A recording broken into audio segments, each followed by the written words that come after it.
خاتون نے قائد اعظم محمد علی جناح سے کہا تمہارے پاس جو قیمتی سامان ہے مجھے دے دو، نہیں تو میں الزام لگا دوں گی کہ تم نے مجھ سے زیادتی کرنے کی کوشش کی ہے۔ قائد اعظم نے نہ تو اپنا قیمتی سامان اس خاتون کو دیا بلکہ اپنی زبان سے صرف ایک جملہ بول کر اس خاتون کو ہی اس کی چال میں پھنسا دیا۔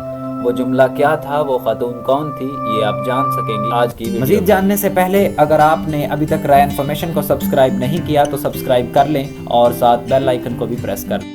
ناظرین، قائد اعظم محمد علی جناح کی زندگی میں دو واقعات ایسے ہوئے جن میں عورتوں نے ان پر زیادتی کا الزام لگانے کی کوشش کی تھی۔ یہ دونوں واقعات الگ الگ جگہوں پر پیش آئے تھے۔ ایک دفعہ قائد اعظم محمد علی جناح اپنے ڈرائیور کے ساتھ رات کے وقت کہیں سفر پر جا رہے تھے۔ اس دن پبلک ٹرانسپورٹ بھی بند تھی۔ راستے میں ایک خاتون ملی جس نے لفٹ کا مطالبہ کیا۔ قائد اعظم نے یہ سوچ کر لفٹ دی کہ بیچاری رات کے اس وقت کہاں جائے گی۔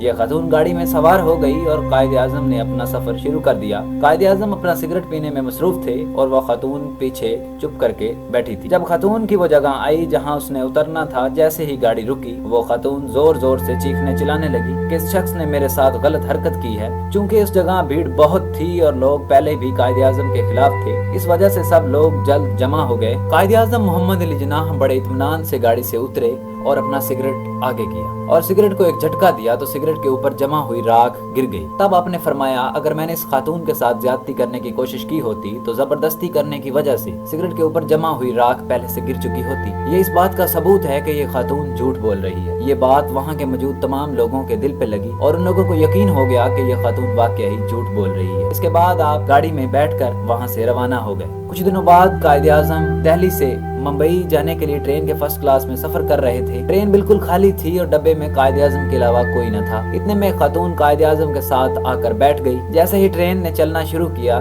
تو آپ اخبار پڑھنے میں مصروف ہو گئے۔ تھوڑی دیر بعد خاتون نے قائد اعظم کو کہا تمہارے پاس جو قیمتی سامان ہے مجھے دے دو، ورنہ میں تم پر الزام لگا دوں گی کہ تم نے میرے ساتھ زیادتی کرنے کی کوشش کی ہے۔ قائد اعظم نے نہ تو اس خاتون کی بات پر کوئی توجہ دی بلکہ اپنے اخبار کے مطالعے میں مصروف رہے۔ خاتون نے ایک دو مرتبہ پھر سے وہی دھمکی دہرائی لیکن آپ نے اس خاتون کی باتوں کی طرف کوئی توجہ نہ دی۔ پھر خاتون کھڑی ہوئی اور قائد اعظم کو زور سے جھنجھوڑا، جس پر آپ نے اپنا سر اوپر کر کے خاتون کو دیکھا اور اپنے دونوں ہاتھ اپنے کانوں پر لگا کر اشارہ کیا کہ میں سن نہیں سکتا، تمہیں جو کہنا ہے کاغذ پر لکھ کر دے دو۔ خاتون نے وہی سب کچھ کاغذ پر لکھ کر قائد اعظم کو دے دیا۔